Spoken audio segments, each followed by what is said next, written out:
Hello, it is April 18, 2020. I wanted to take a look today at what next. In other words, as we are moving into our incubation and staying in our isolation and social distancing, when we come out of this cocoon, what is the world going to be like for all of us? How is our life going to be? How is it going to be changed? Nothing is obviously going to be the same. I want you to think of a world of which you're well aware that has been bombarded with fear of one's own physical existence, survival, monetary losses, things literally we were kept in a cocoon, not necessarily out of our own choice, but out of knowing that there was no other option. So what is going to happen as we emerge from that cocoon? What is life going to be like? Well, one of the first things I feel is that for this first time, perhaps in the lifetime of many, people have had a chance to be introspective, even if they've tried to incessantly distract themselves with Netflix or Scrabble or whatever is your diversion. There's really been little to do but be with yourself and be with those within your immediate family or who are closest to you. As a result, the psychological states of man are going to, for the ones, there are going to be people that literally could not live with themselves, that the shadow that they have pushed down for an entire lifetime, they just don't like who they are, or they don't like the edginess coming into their tone, or the sense of not being able to find any peace of mind or any substitute for the life that they had before.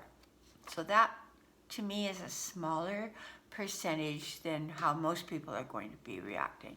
I feel that a lot of people's psychological states will actually, despite the repression and the isolation and the enforced incubation, a lot of people's psychological states are going to be understanding themselves better, understanding those nearest and dearest to them better, and a greater psychological understanding of the structure of society and who really gets society working and who's kept food on our tables, who's been attending to our illnesses, and who's been shifting our mail around, who has been picking the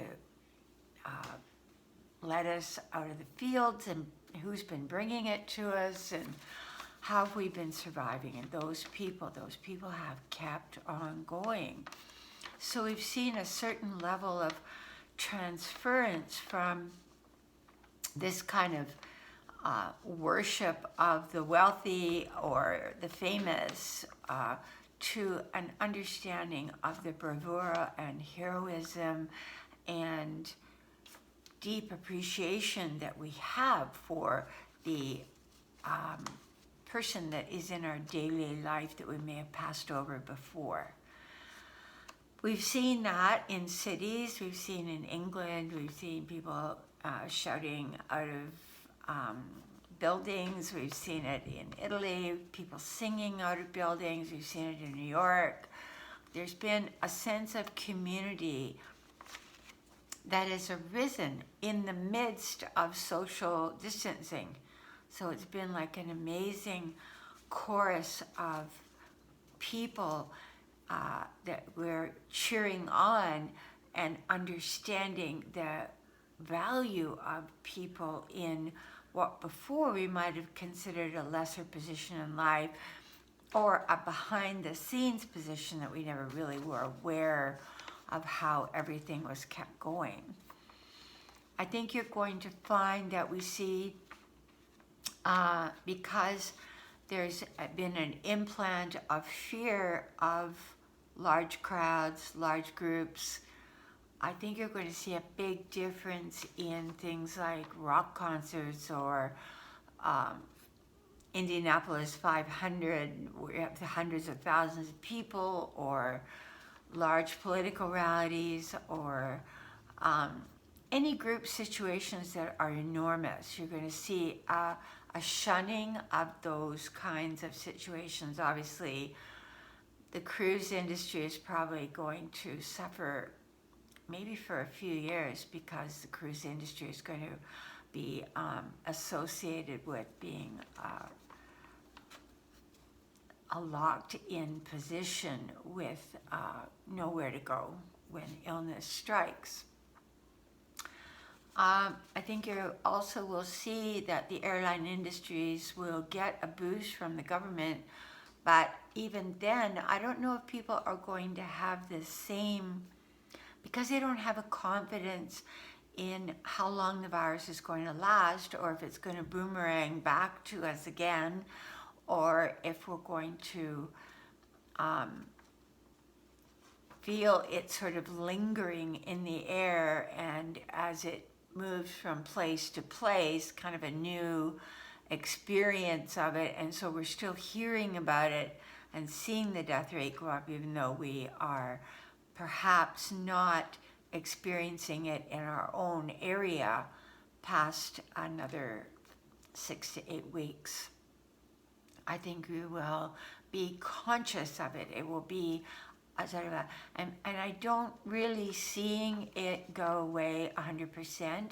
I feel like it is like many viruses, like the flu virus that comes back year after year.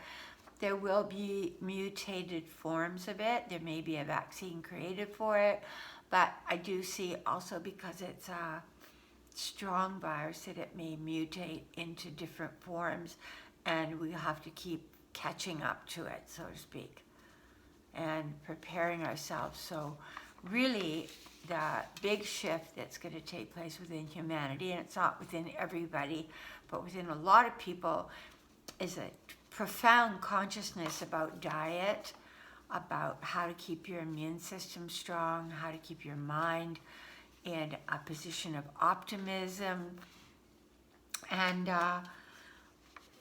just a feeling of even the joy of cooking home-cooked meals and not getting fast food as much, and a deeper understanding of the value of nutrition, fresh foods, and not so much processed foods or microwaves and all of that.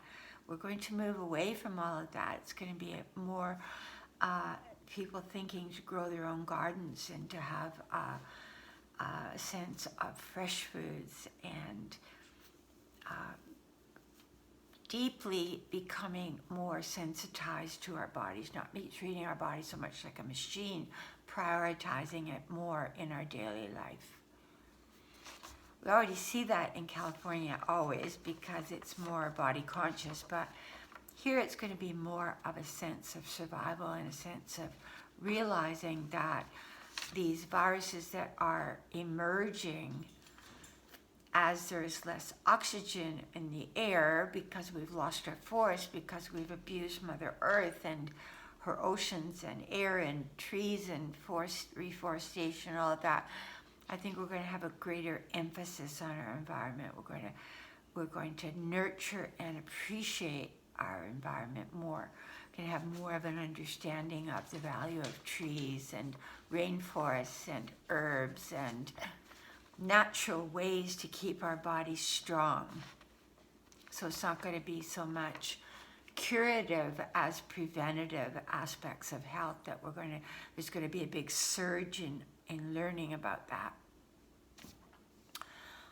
So I do see people more, now that they've experienced working from home, you're not going to see somebody flying off, say, to Japan for a conference so much as using Zoom or Skype, and hundreds of people gathering and exchanging ideas and thoughts, but not so much gathering in congregations. So that's going to be a shift. Excuse me, my little doggy wants out. As ever. Okay, love.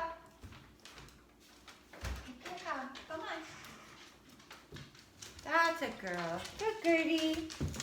Good fairy. Andre, could you let Flower out? Thank you. So we're going to see a lot more offices from home, a lot more conferences from home, a lot less flying long distances, because people have kind of got an edginess or fear indoctrinated within them from having seen the problems it took to come from Europe back to America or vice versa, or any other place in the world, and the travel being not, more worrying about the area that we're going to. Is it virus free? Are we safe? And so you're going to see people tentatively stepping back into society for a while. Not going to be that free flowing feeling of abandon that we had before. I feel that, what else did I write down? I had a lot of visions here. Also, I feel it would be really, really helpful. There's going to be a shift even with children and large events with children and education of children. So I do see that the schools will be open, but there'll be a lot more emphasis on the children getting proper nutrition, on the children gathering in smaller groups, and some people seeking out homeschooling over schooling elsewhere. And I don't know, I do feel, when I feel May, June, I feel that by the end of June, things kind of, the curve kind of dropping off on this. But I feel like it's still going to be moving around from here to there. And I feel in the fall that there's going to be a sense of some universities trying to figure out how to open their classrooms, but at the same time, how to be safe about it. So there's going to be a lot greater emphasis on hygiene.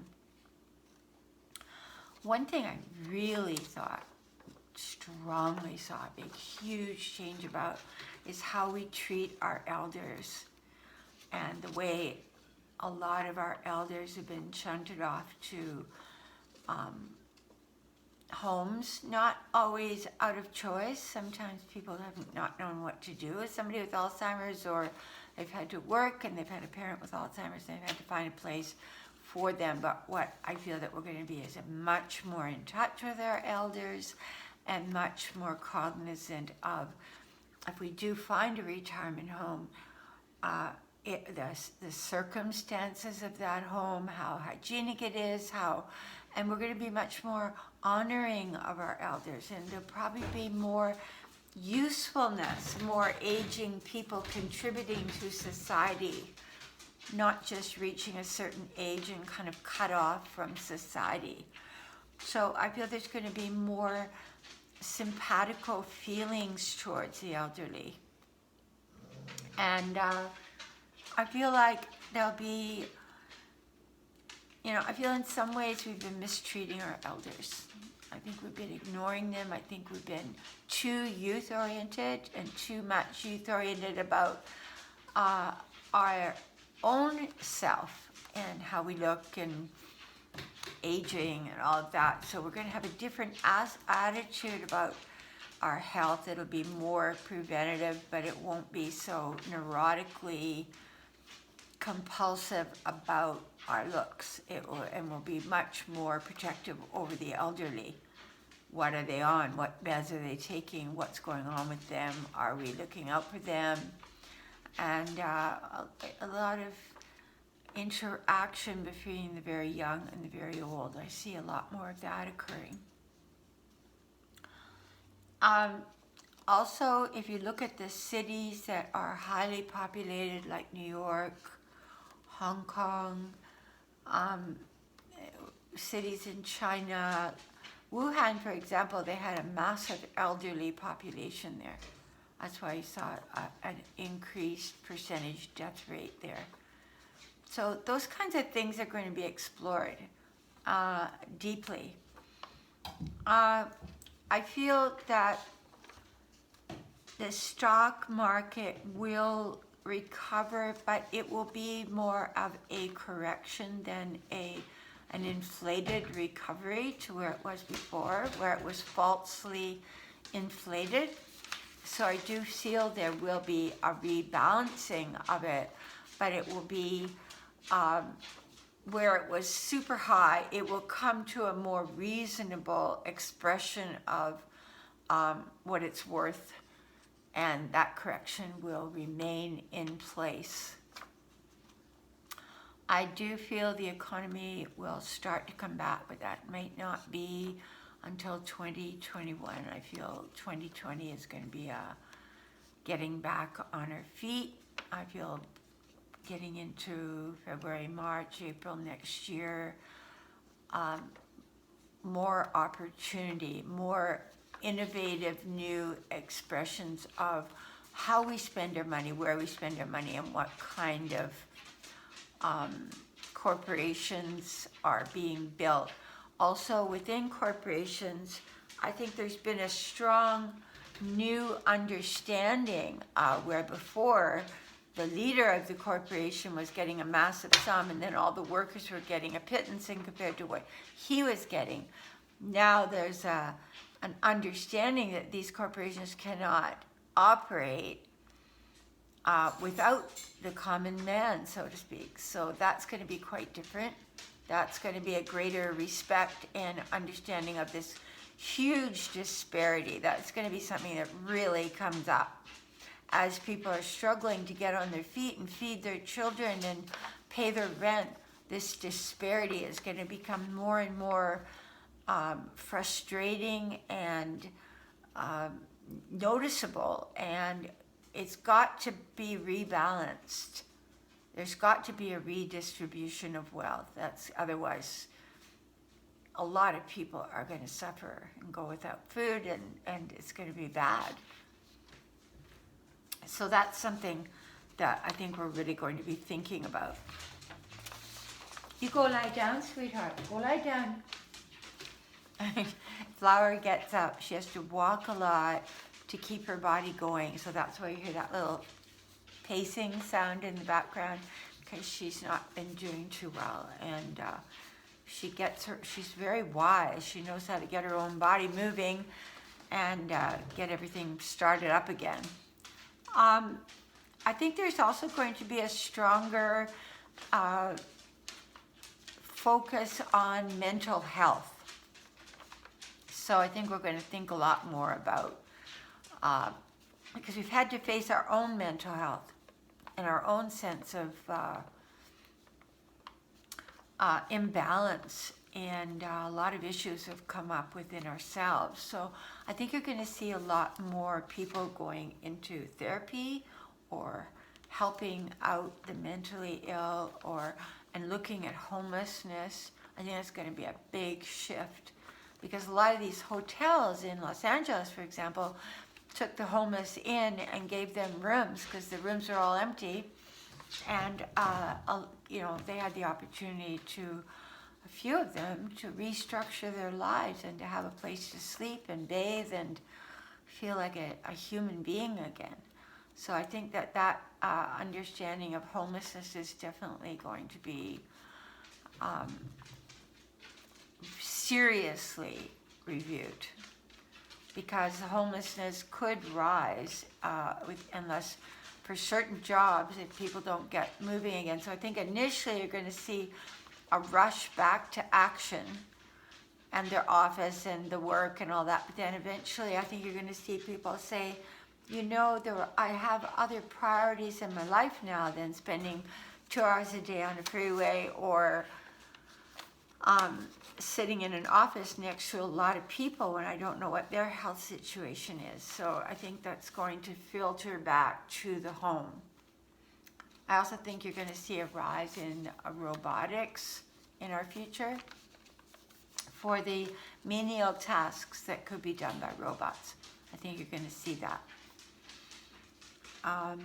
That's slow. That's not happening tomorrow, but I do see that coming over the next few years.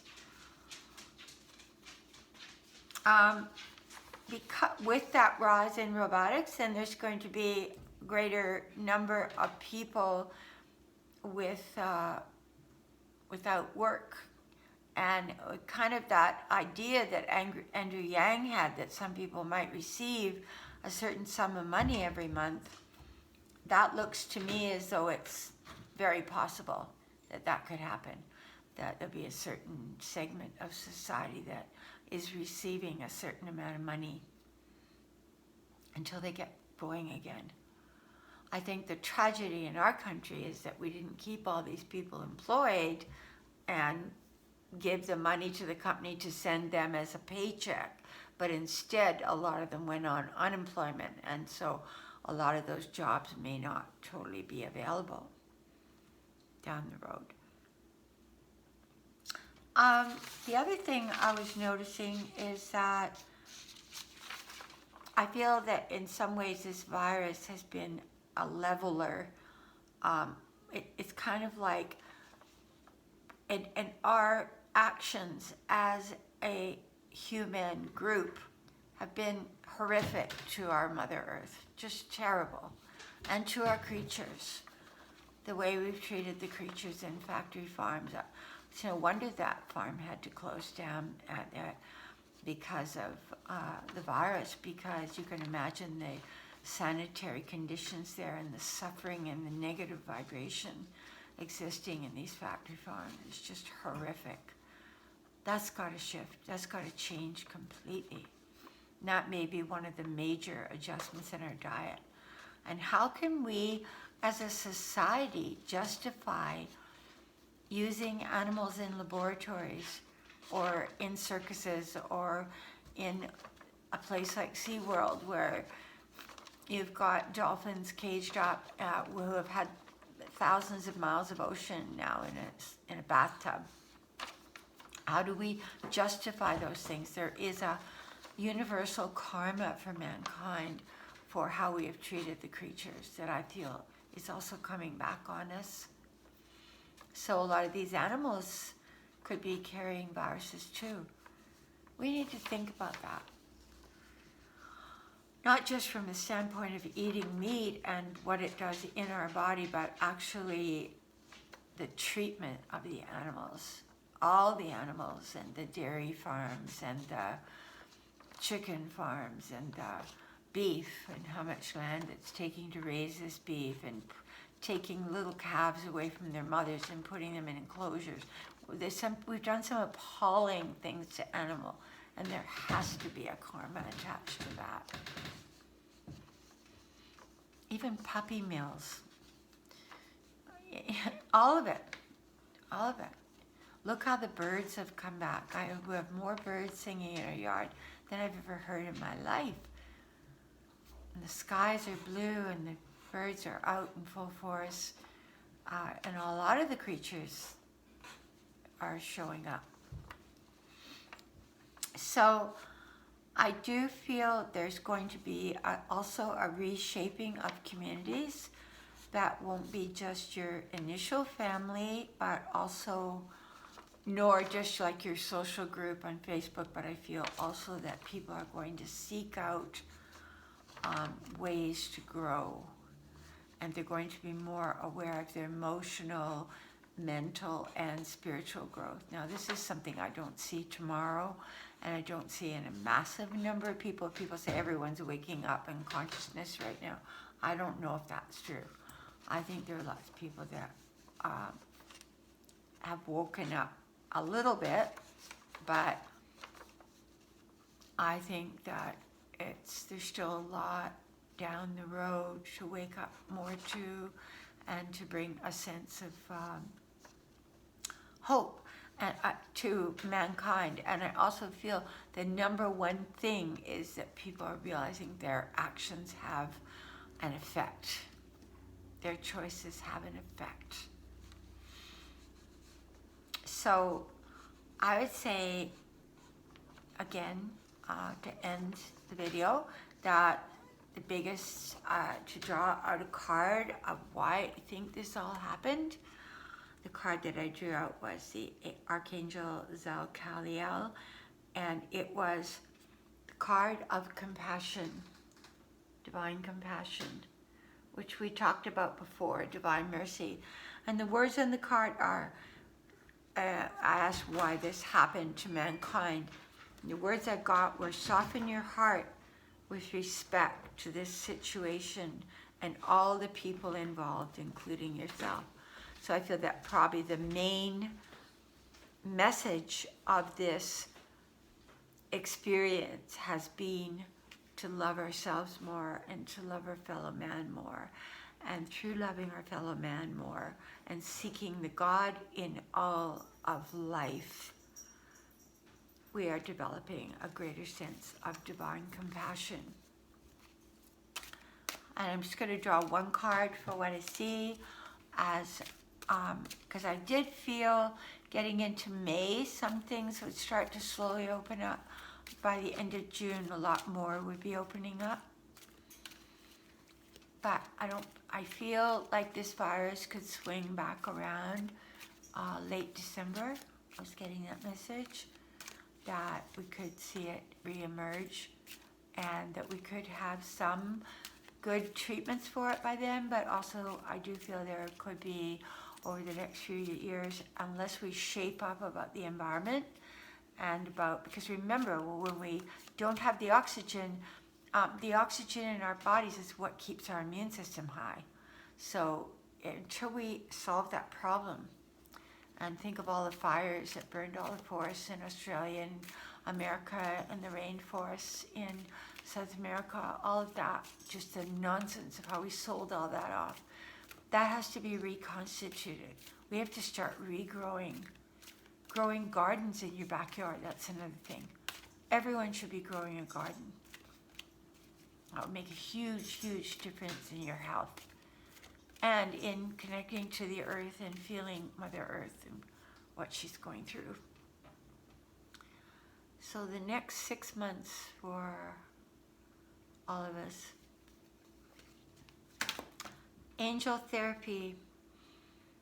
Give your cares and worries to the angels and allow us to take your burdens. So when I was talking about therapy, I felt a lot of people might turn to therapy, one form or another. They might turn to a therapist, an actual therapist. They might come to a spiritual counselor. They might go to their local minister, or they may join a meditation group online or in person. But I just feel like there's something about the recovery from the trauma of shift that people are going to have to really focus on taking better care of themselves and each other. And I'll end with one card of the gift.